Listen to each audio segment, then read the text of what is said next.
계속해서 함께하실 분 만나보겠습니다. 황스인베스트의 황진현 대표 자리하셨습니다. 안녕하세요, 대표님. 네, 안녕하세요. 반갑습니다. 황진현입니다. 자, 오늘은 저번 주에 발표됐던 6.17 부동산 대책에 대해서 좀 알아보도록 하겠습니다. 자, 오늘도 힘이 되는 정보 드리겠습니다. 네, 부동산 공부할 시간이 왔습니다. 지난주에 대책이 발표가 됐습니다. 자, 굉장히 좀 깐깐하고 좀 어려워지지 않았나라는 생각이 드는데요. 어떤가요, 대표님? 많이 깐깐해지고 많이 어려워졌습니다. 부동산 하면서 많이 공부를 해야 되지만 요번처럼 이렇게 많은 공부를 해야 되는 적은 없었던 것 같아요. 자, 일단 제목부터 살펴보겠습니다. 자, 주택시장 안정을 위한 관리 방안이란 제목으로 자, 관계부처 합동으로 대책을 내놨습니다. 주택시장 안정을 위한 대책이라고 했는데 한번 좀 생각 좀 해봐야 될 것 같아요. 지금 22번째 부동산 대책이 나왔는데 과연 한 번이라도 안정이 된 적이 있는지 그것 좀 한번 따져봐야 될 것 같습니다. 여하튼 대책이 나왔으니까 내용은 봐야겠죠. 그래서 하나씩 살펴보겠습니다. 이런 대책을 내놓는 이유를 설명하고 있습니다. 첫 번째, 서울 상승 추세 전환, 수도권 지방 일부 지역도 과열이 지속되고 있다라는 이런 이유에서 지금 대책이 나왔는데 그전에는 정부에서 규제를 해놓고 그 규제 지역 밖에 있는 지역에서 가격이 올라가는 그 풍선 효과를 인정을 안 했어요. 근데 드디어 이번엔 풍선 효과를 인정을 했습니다. 자, 두 번째는 법인 거래 및 갭 투자 등도 증가세가 뚜렷하다라고 해서 이제 부동산 대책을 내놨습니다. 하나하나 살펴보자면 시간이 좀 많이 걸리기 때문에 오늘은 이렇게 좀 개략적으로 한번 살펴보고 자세한 얘기는 다음 주까지 한번 이어져야 될 것 같아요. 왜냐하면 이제 부동산 대책이 나왔는데 하루 만에 또 보완책이 나오고 그 다음날 또 뭐가 바뀌어서 나오고 그러거든요. 그래서 다음 주까지 한번 살펴보고요.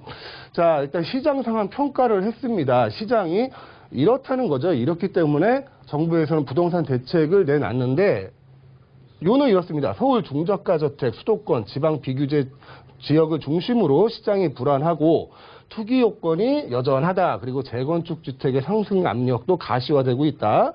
그리고 실소유자의 내 집 마련 기회가 감소할 우려가 있다. 이런 이유로 지금 대책을 내놨습니다. 수요자의 내 집 마련 기회 감소를 시키는 거는 이런 부동산 대책들이 지금 감소를 시키고 있죠. 그래서 정확히 어떤 내용들이 나와 있는지 그리고 어떤 식으로 지금 대책이 발표됐는지 그 내용을 한번 살펴보면요. 정책은 이렇습니다.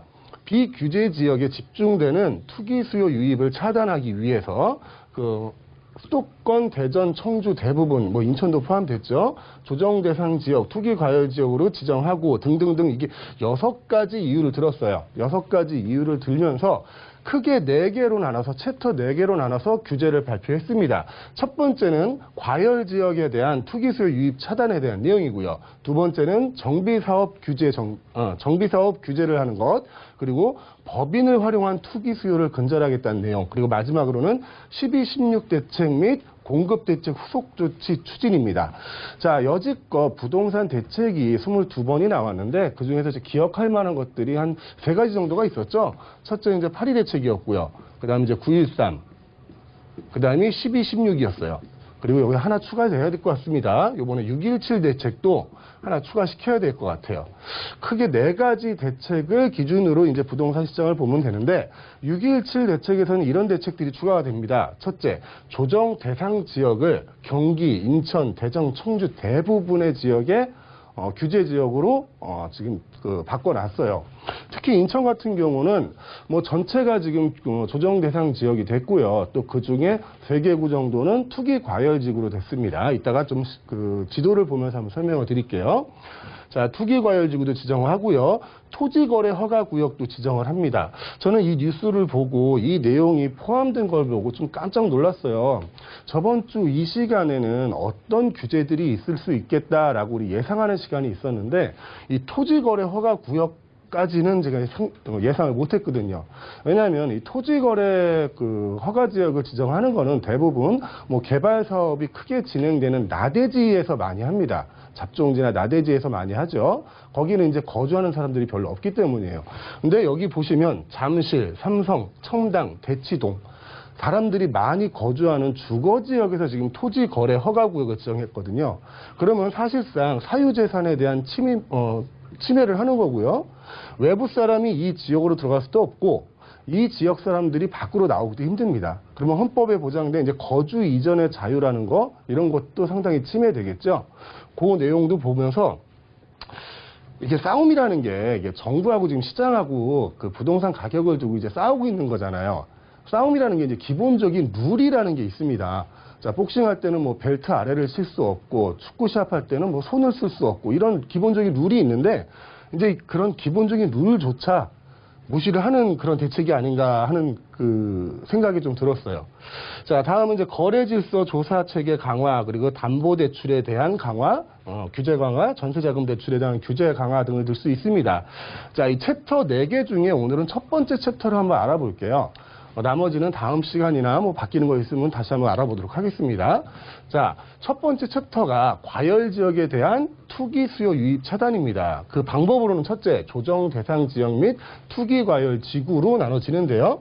자, 이 지도를 보시면 보십시오. 자, 이거 우리나라 전도예요. 전도인데 우리나라 국민의 뭐 2분의 1이 넘겠죠. 거의 한 4분의 3 정도 살고 있을까요? 그 인구가 모여 살고 있는 수도권 전체가 규제 지역입니다. 자, 빨간색은 투기 과열 지구고요. 그 외에는 전부 다 조정 지역이죠. 지금 밑으로 내려가면 뭐 세종이나 대전, 그리고 대구, 뭐 옆에 인천까지 다 포함했죠, 이번에. 근데 여기서 빠진 게 좀 의아한 곳이 있는데, 부산은 하나도 없어요. 부산은 하나도 없고, 자, 대구도 수성구 외에 다른 구들은 지금 조정 지역이 아닙니다. 규제 지역이 아니에요. 자, 부산의 부동산 가격이 뭐 인천보다 비쌀 거고요. 부천보다 비쌀 거고, 여기 양주나 의정부보다 훨씬 비쌀 거예요. 그리고 사는 사람의 인구도 많고요. 근데 부산은 지금 규제가 하나도 없다는 거, 그게 좀 특이합니다. 자, 이번에 지정된 곳은 서울 3곳이 인천 3곳이 투기 과열지구가 됐고요. 대구 1곳, 대전 4곳, 그리고 세종도 투기 과열지구가 됐습니다. 그 외에 서울, 경기 일부를 제외한 인천, 그리고 인천의 강화하고 옹진을 제외한 전 지역, 그리고 대전, 세종, 청주의 일부는 조정지역으로 지정이 됐습니다. 자, 우리나라에서 이제 규제 지역이 되느냐 안 되느냐 중요한 문제는 이제 대출 때문에 그러죠. 대출이 그 LTV가 많이 작아지고요. 그리고 양도세 중과도 되는, 그리고 종합부동산 납부에 대해서도 세율이 좀 올라가는 그런 좀 불이익이 있습니다. 그래서 지금 조정지역 자체를 많이 확대했다라고 보시면 되고요. 여기서 좀 우스갯소리가 있는데 아까 보신 것처럼 인천의 서구라는 곳에 이제 영종도라는 곳이 있습니다. 영종도 옆에 보면 옛날에 영화에도 나왔던 그 실미도라는 작은 섬이 있거든요. 이제 그 섬도 이제 투기 과열지구입니다. 거기서 이제 집을 살려면 자금 축적까지 다 밝혀야 되는 거죠. 한 70묵은, 80묵은 그 어부들이 사실 텐데 그런 인터넷 짤도 많이 돌아다니더라고요. 자, 두 번째는 주요 개발 호재 지역의 토지 거래 허가 구역을 지정했습니다. 자, 이 지역이 정확히 어디냐면 이제 송파죠. 송파구 삼성, 그리고 청담, 대치. 자, 이곳에서 투기 과열 지구로 지정이 되면 어떤 변화가 있는지 한번 살펴봤습니다. 자, 허가 대상 면적 초과 토지. 자, 그 주거용은 18평방미터예요. 그리고 상업용은 20평방미터입니다. 자, 이 지분을 넘어서면 무조건 이제 구청장의 허락을 받으라는 거예요. 구청장의 허락을 받아서 허가를 받고 이사를 가든 집을 사든 해야 된다는 거죠. 그리고 허가를 받은 경우 일정 기간 허가받은 목적대로 이용할 의무가 발생이 됩니다. 특히 주거용 토지는 2년간 실거주용으로만 사용하셔야 돼요. 다른 걸로 사용하시면 이제 허가 자체가 취소가 되고 뭐 거기에 대한 이제 범칙금이나 과태료 이런 게 나오겠죠. 상가 같은 경우도 그래요. 상가주택이나 상가들을 뭐 부동산 투자하시는 분들 많이 하시지 않습니까? 그 상가를 사셨을 때도 전에는 이제 전체를 이제 임대를 주시는 분들이 많았잖아요. 이제 이렇게 못 한다는 거예요. 이 일부분, 특별하게 지금 기준이 정해져 있지는 않은데요. 그 일부분을 실제 소유자가 사용을 해야 합니다. 사용을 하고 나머지를 임대해 줘야 되는 거죠. 나는 장사를 안 하는 사람인데 상가를 사고 싶으면 거기서 제가 사업을 해야 된다는 거예요. 장사를 하든 주거용으로 그 집에 살든 뭐 거기서 뭐 대리점을 하든 무조건 해야 된다는 겁니다. 이 토지 거래 허가 구역에서는 18평방미터 그리고 20평방미터 기준으로 꼭 구청장의 허가를 받아야 된다는 거죠. 자, 중요한 건 발효 시점입니다. 발효 시점은 18일 날 공고를 하고요. 6월 23일부터 효력이 발생이 됩니다. 오늘부터 토지거래 허가구역 지정된 효력이 발생이 되는 거예요. 오늘부터 매매되는 주거용이든 상업용이든 각 구청장의 허가를 받아야 합니다. 자, 이번 토지거래 허가구역 지정 이후 시장 과열이 주변으로 확산될 때는 토지거래 허가구역을 더 지정할 수 있다고 합니다. 그리고 향후 개발 호재 등에 따른 투기 우려가 관측될 경우 시장 질서 확립을 위해 허가구역을 다시 지정할 수 있다라고 얘기를 했습니다. 어제 제가 TV를 보니까 그 청와대 관계자분이 이렇게 말씀하시더라고요. 아직도 부동산 대책은 다 소진하지 않았다.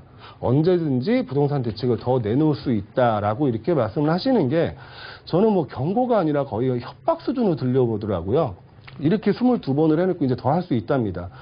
대책을 발표하고 그 다음날 또 보완책 만들고 보완책 또 만들고 외우기도 힘들어요. 자, 세 번째는 이렇습니다. 투기적 주택 수요에 대한 조사 체계를 강화한답니다. 자, 개발 호재 등 과열 우려 지역에 실거래 계획 조사 시행한다는 얘기고요. 기존에도 진행을 했는데 그 기존에 진행했던 내용보다 조금 더 타이트하게 진행을 한다는 얘기죠. 자, 그리고 다음은 이제 자금 조달 계획서 이제 제출 대상이 확대가 됩니다. 이게 기본적으로 투자를 하시는 분들한테는 좀 많이 다가올 것 같아요. 자, 기존에는 3억 원 이상이었어요. 투기 가열지구 조정 대상 지역, 즉 규제 지역이죠. 규제 지역에서 3억 이상일 때만 3억 이상의 주택을 거래할 때만 자금 조달 계획서를 넣는데 이제는 투기 과열지구 조정 대상 지역 내에서 주택을 거래하는 경우 거래 가액과 무관하게 자금 조달 계획서를 내야 되는 겁니다. 뭐 5천만 원짜리 다 쓰러져가는 빌라를 사도 10억짜리 아파트를 사도 자금 조달 계획서를 제출을 하고요. 제출하는 것뿐만이 아닙니다. 제출하는 것뿐만이 아니라 여기 보면 증빙 자료까지 요구를 하고 있습니다. 자, 기존에는 이제 9억 초과하는 주택일 때만 자금 조달 계획서를 제출한 거에 대한 증빙 자료를 요청을 했는데 이제는 9억 이하 뭐 이런 거 상관없고요. 거래 가액과 무관하게 투기 과열 지구 내에서 거래 가액과 무관하게 증빙 자료를 첨부해야 한다는 겁니다. 만약에 전에 살던 집을 팔고 간다면 매매 계약서가 필요할 거고요. 뭐 어디서 차용을 한다면 차용증이 있어야 될 거고요. 대출을 받는다 그러면 대출 신청서가 필요할 겁니다. 자, 금액하고 상관없이 이제 전부 다 자금 조달 계획서를 규제 지역 내에서는 내야 한다. 요거 여기까지 한번 설명을 하고요. 앞으로도 많은 내용이 남았는데 그거는 이제 하도 많이 바뀌니까 좀 다음 시간에 또 천천히 또 알아보도록 하겠습니다. 한마디로 어렵네요. 네, 많이 좀 어렵습니다. 이 대책들이 나오는 이유는요, 투기를 근절하고 실수요자들을 위한 주택시장 안정화가 좀 큰 골자인데요.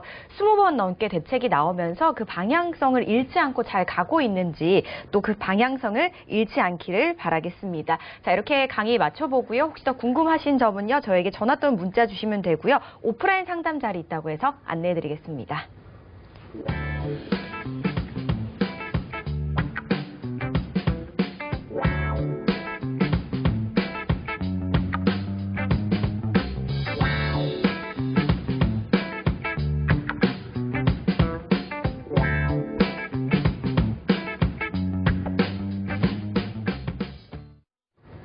네, 궁금하신 점은 언제든지 전화 또는 문자로 상담 주시기 바라겠습니다. 오늘 좋은 말씀 주신 대표님 인사드릴게요. 고맙습니다.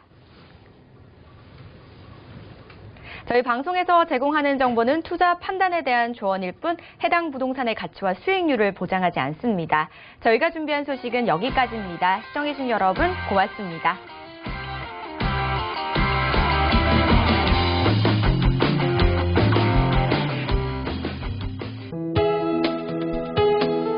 본 방송에서 제공하는 부동산 정보는 투자 판단에 대한 조언입니다. 방송에서 제공하는 부동산 물건의 가치, 가격 상승 및 가격 하락에 대해서는 방송사에서 보장하지 않습니다.